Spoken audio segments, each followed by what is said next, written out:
یزید مٹ گیا، اس کا نام مٹ گیا، اس کا تشخص مٹ گیا.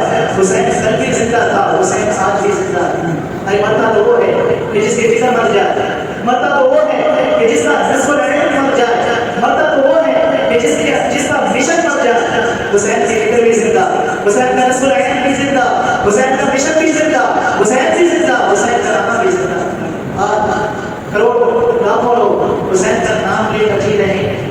میں کہتا ہوں کہ آج اگر کوئی یزید کا نام بھی لیتا ہے تو سر جھکا کر لیتا ہے. ارے کیسا تمہارا لیڈر ہے، کیسا تمہارا قائد ہے کہ جس کا نام لیتے ہوئے تمہیں شرم آتی ہے، نام لینے سے پہلے سر کو جھکا لیتے ہو، نام لیتے ہوئے پسینہ پسینہ ہو جاتے ہو، نام لینے کے بعد منہ کو چھپا لیتے ہو.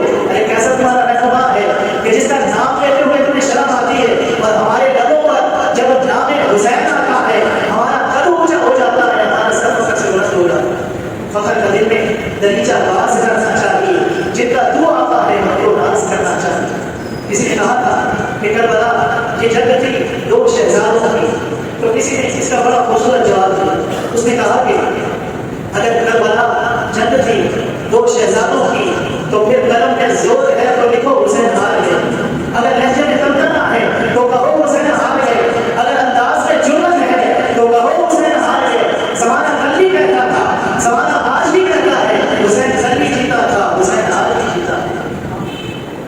جب امام حسین رضی اللہ عنہ کے سر انور کو سجدے کی حالت میں کاٹ دیا گیا تو خولد بن یزید نے امام المقام کے سر انور کو اٹھا کر اپنے نیزے کی نوک پر چڑھا دیا.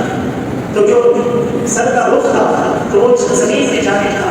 تو کسی نے کیا خوب کہا کہ وہاں سر نیزے پہ اور سوئے زمین ہے وہ، وہاں سر نیزے پہ اور سوئے زمین ہے وہ، یعنی سجدہ ثانی کی ہے آرزو، یعنی سجدہ ثانی کی ہے آرزو. نقل کے اندر دو سجدے ہوتے، ابھی ایک سجدہ کیا تھا کہ ظالم نے دستے قاتل نے سر حسین کو تن حسین سے جدا کر دیا، اور پھر خولد بن یزید نے آپ کے سر